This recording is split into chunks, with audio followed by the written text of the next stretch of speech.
찬송가 1장은 만복의 근원 하나님 온 백성 찬송 드리고 라고 시작되며 우리 교회 주일 예배 시간에 교회 찬송으로 가끔 부르는 28장도 복의 근원 강림하사 찬송하게 하소서라고 시작됩니다. 하나님에 대한 별명들이 여러 가지 있지만 그 중에 하나가 이 복의 근원입니다.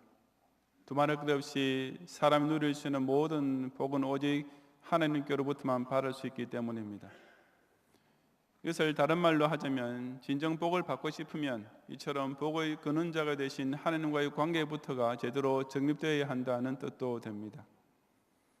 오늘 본문인 마태복음 5장부터 7장까지 이어지는 말씀에는 소위 산상보훈이라 불리는 예수님의 유명한 설교가 기록되어 있습니다. 5장 1절에 보면 예수께서 무리를 보시고 산에 올라가 앉으시니 라고 했는데, 이 말은 예수님께서 큰 무리가 당신을 따라오는 것을 보시고 산으로 피해 가셨다는 뉘앙스가 짙습니다. 왜냐하면 1절 하반절에 곧 이어지는 말씀이 제자들이 나온지라고 했는데, 마태복음은 이처럼 무리와 제자를 의도적으로 구분하는 장면이 다른 곳에서도 여러 차례 등장하고 있기 때문입니다. 이 사실은 예수님께서 산에 올라가서 앉으시니라고 한 말씀에서도 다시 한번 확인할 수 있습니다. 요즘은 주로 학생들이 자리에 앉고 선생이나 교수가 단위에 서서 가르치지만 당시의 관례는 그와 정반대로 스승은 자리에 앉아서 가르쳤고 제자들이 서서 배웠습니다.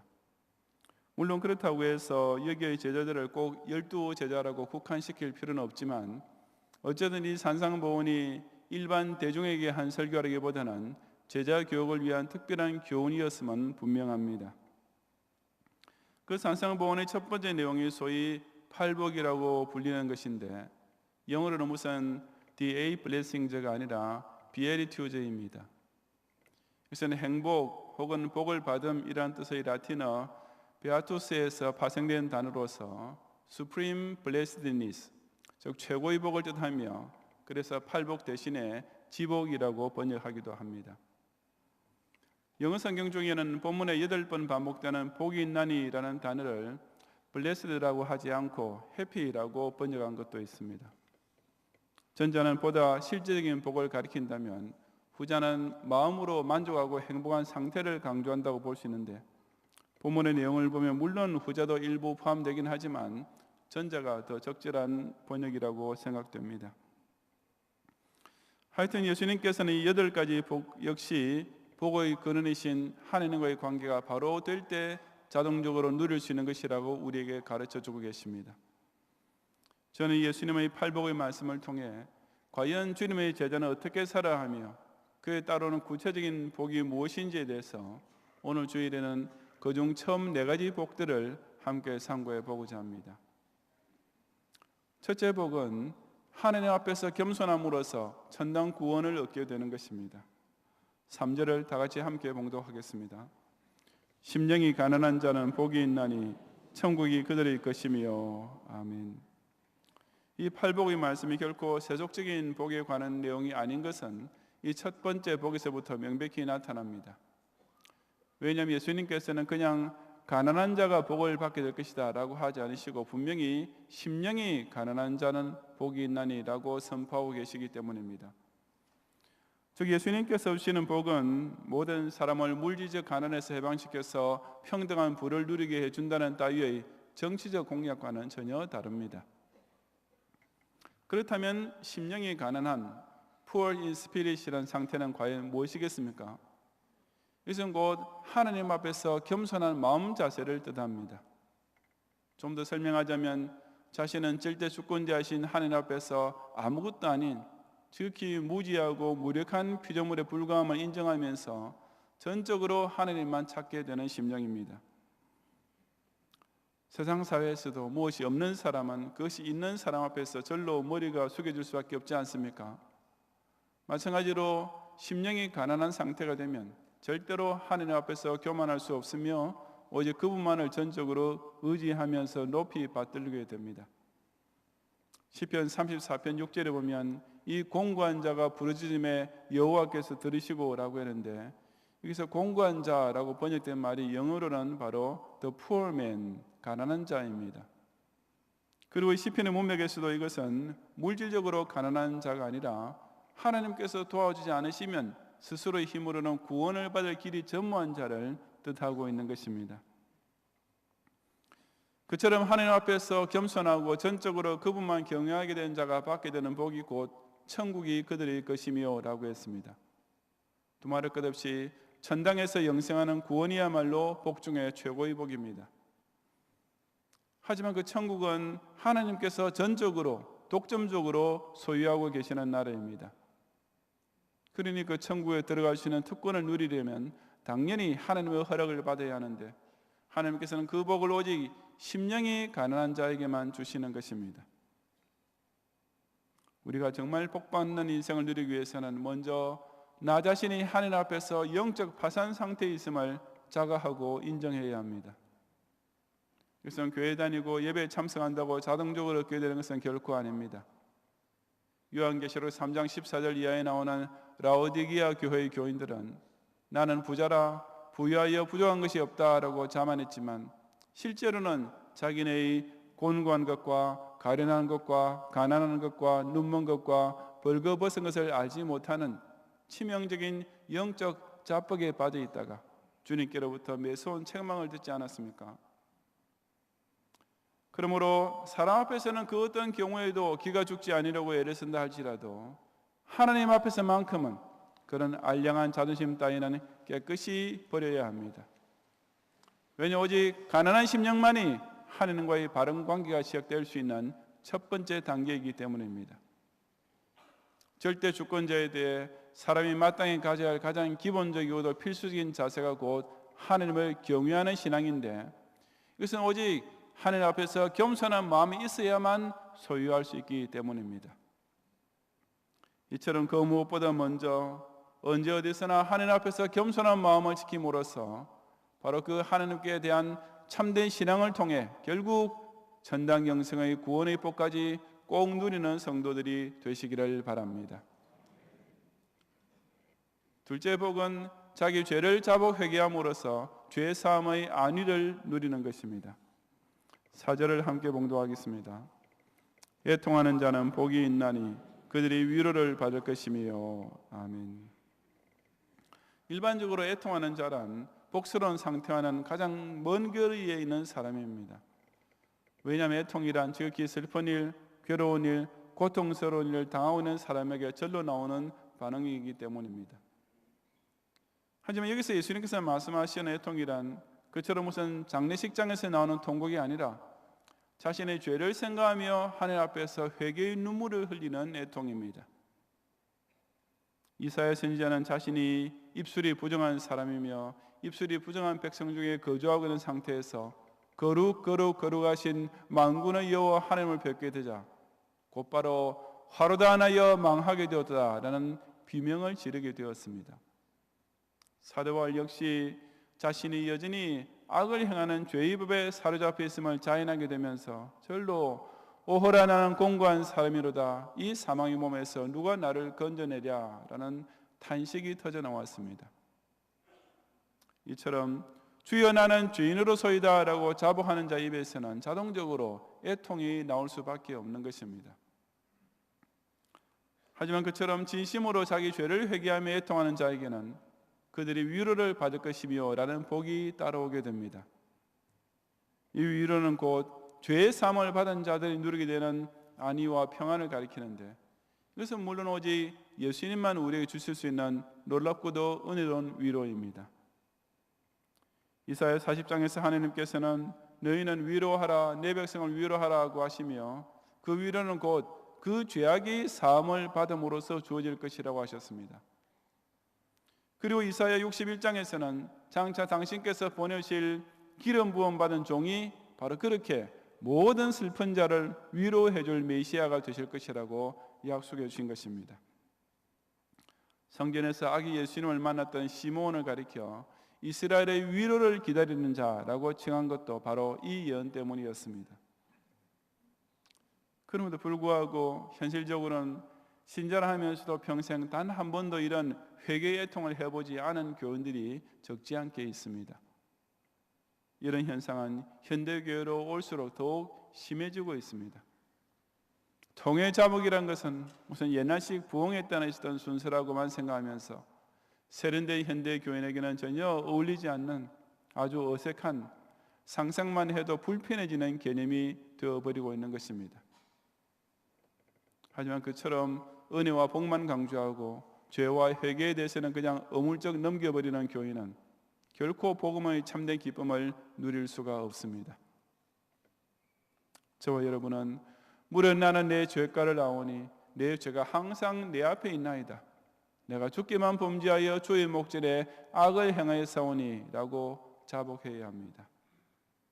그리고 바로 그 내 죄를 두고 주께서 내가 잘못했다고 말씀하실 때 그 말씀이 의로우시다 라고 인정하고, 주께서 너는 죄인이라고 심판하실 때에도 그 심판이 순전하시다 라고 인정할 줄 알아야 합니다. 왜냐하면 그래야만 무릇 마음이 가난하고 심령에 통회하며 내 말을 듣고 떠는 자 그 사람은 내가 돌보려니와 라는 위로의 은혜를 받을 수가 있기 때문입니다.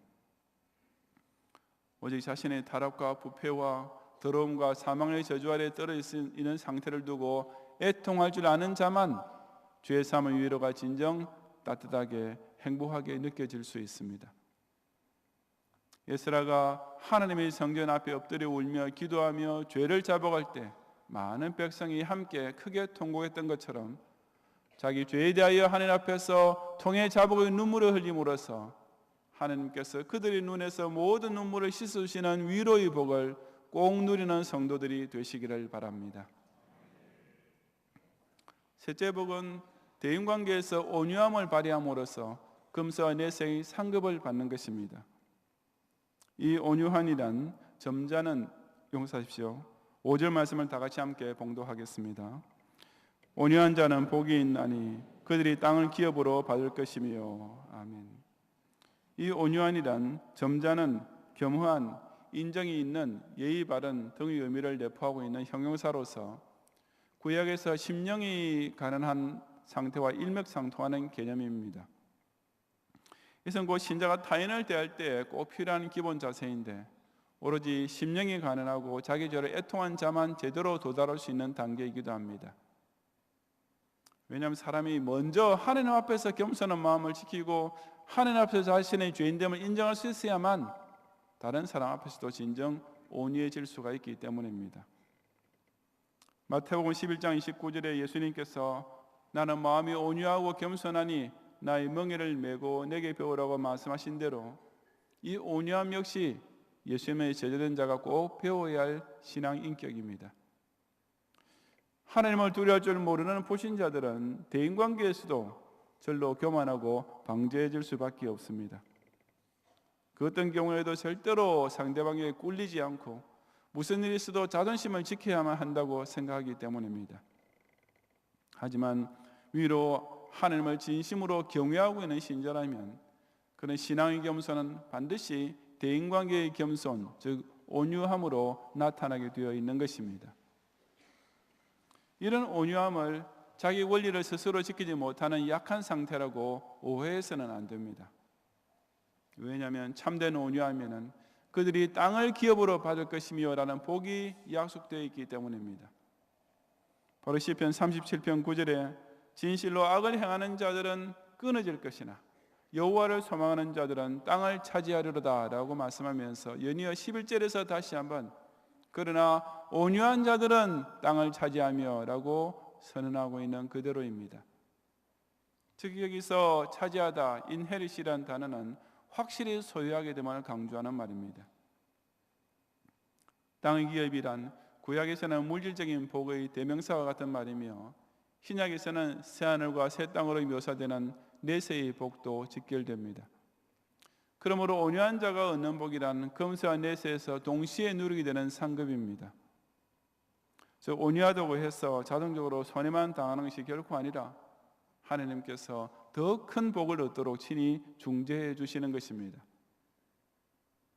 불신자들은 대인관계에서 항상 악착같이 따지고 대들어야만 자기가 생존하고 성공할 수 있다고 생각합니다. 그런 자들에게 온유함이란 그저 남에게 업신여김을 당하고 짓밟히기만 하는 패자가 되는 길을 자청하는 바보짓으로만 보일 것이 분명합니다. 하지만 우리 예수님의 제자들은 차라리 희생을 감수하더라도 타인에게 해를 끼치지 않으려는 온유한 마음을 꼭 발휘해야 합니다. 왜냐하면 그것이 하나님의 나라에서는 진짜 땅의 기업을 얻게 해주는 법칙이기 때문입니다.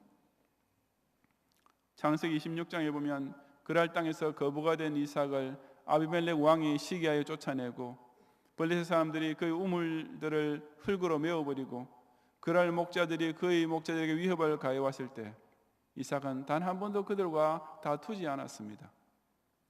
그럴 때마다 이삭은 화조차 내지 않고 모든 것을 양보하면서 그냥 조용히 다른 곳으로 옮겨서 또다시 우물을 파고 새 장막을 치면서 터전을 잡았습니다.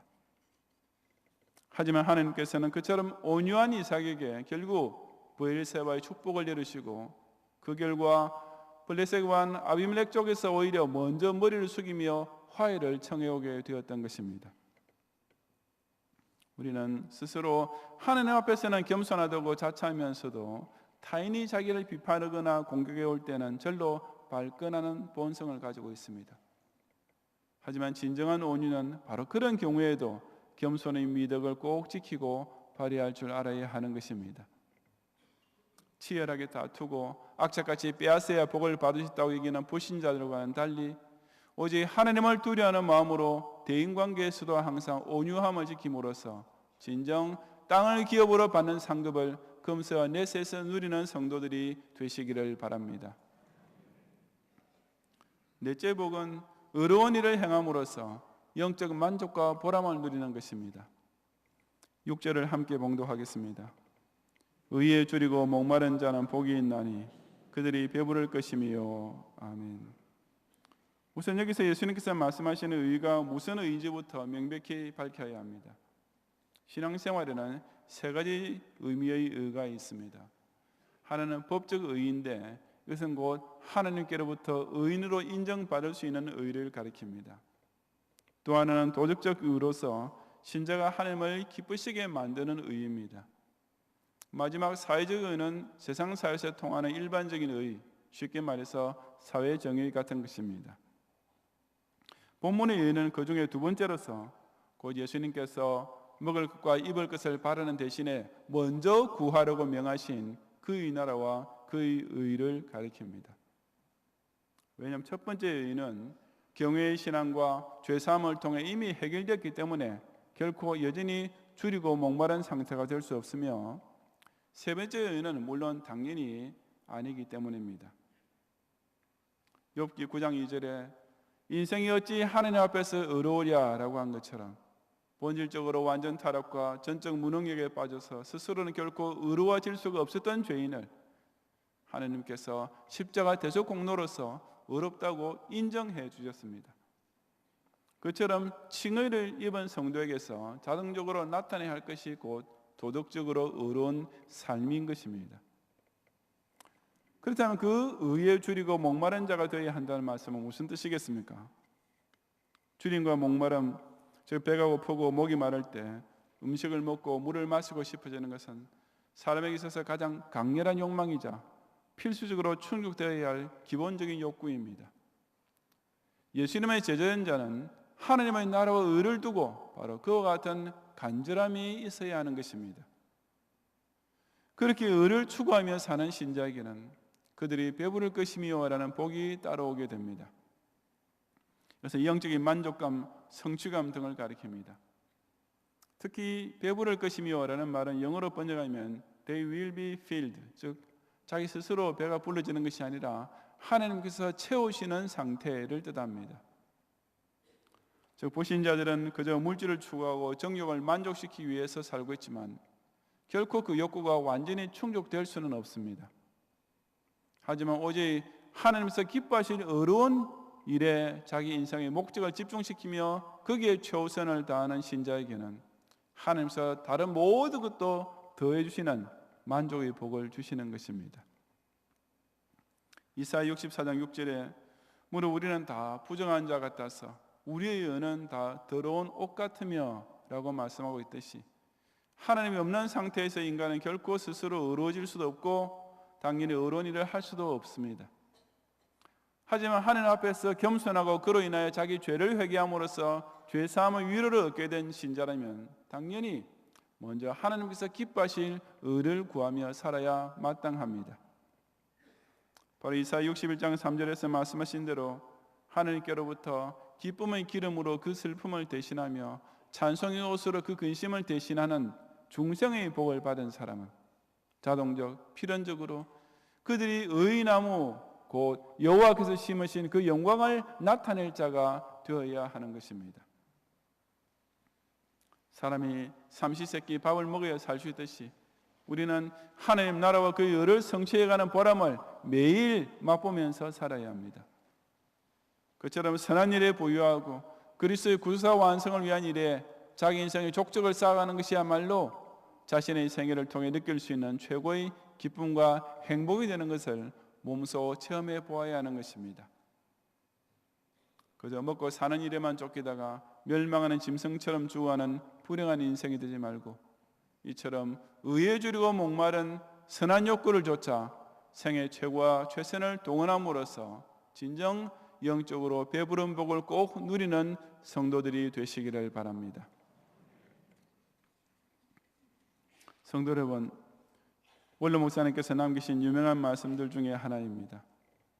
많은 현대 교인들이 그저 복을 받기 위해서 하나님을 섬기려 하고 있지만 이것은 감히 절대 주권자를 자신의 복을 위한 심부름꾼으로 전락시키라는 엄청난 신성모독일 뿐입니다. 먼저 하나님을 바로 섬기려 하면 복은 절로 내 뒤를 따라오게 되어 있습니다. 왜냐하면 하나님께서는 당신을 신실하고 충성스럽게 섬기려고 작정하고 있는 성도에게 그 섬김을 위해 꼭 필요한 건강의 복, 물질의 복을 당연히 채워주시기 때문입니다.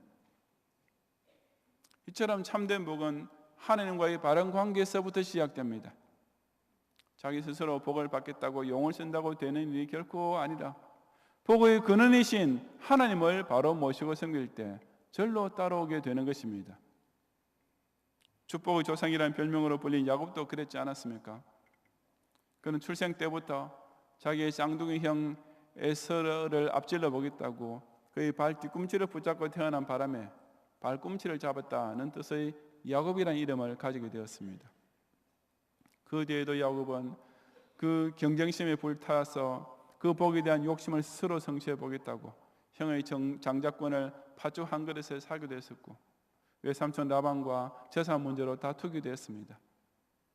하지만 결국 그 야곱이 진정한 축복의 조상이 된 것은 바로 하나님의 얼굴이라는 뜻의 브니엘에서 하나님과 기울어 이김이라는 뜻의 새 이름 이스라엘을 받게 되면서부터가 아니었습니까?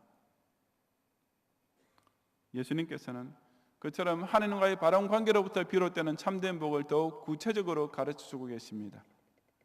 그 첫째 복은 하나님 앞에서 겸손함을 통해 천당 구원의 길을 찾게 되는 것입니다. 둘째 복은 하나님 앞에서 자기의 죄를 회개함으로써 죄사함의 은혜와 안위를 누리는 것입니다. 셋째 복은 하나님을 두려워하는 마음으로 온유한 대인관계를 발휘함으로써 금수와 내세의 상을 받는 것입니다. 넷째 복은 하나님 나라와 그의 의를 위한 선행에 최우선을 둠으로써 자신의 인생에 대한 진정한 만족과 보람을 누리는 것입니다.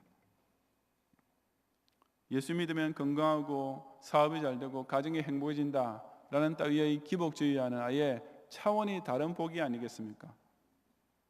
복받기 위해서 하나님을 믿는다고 하는 주객전도의 신앙이 아니라 이처럼 먼저 하나님을 경외하고 하나님께 충성함으로써 절로 따라오게 되는 영혼의 복과 육신의 복을 충만히 누리는 성도들이 되시기를 주님의 이름으로 축원합니다.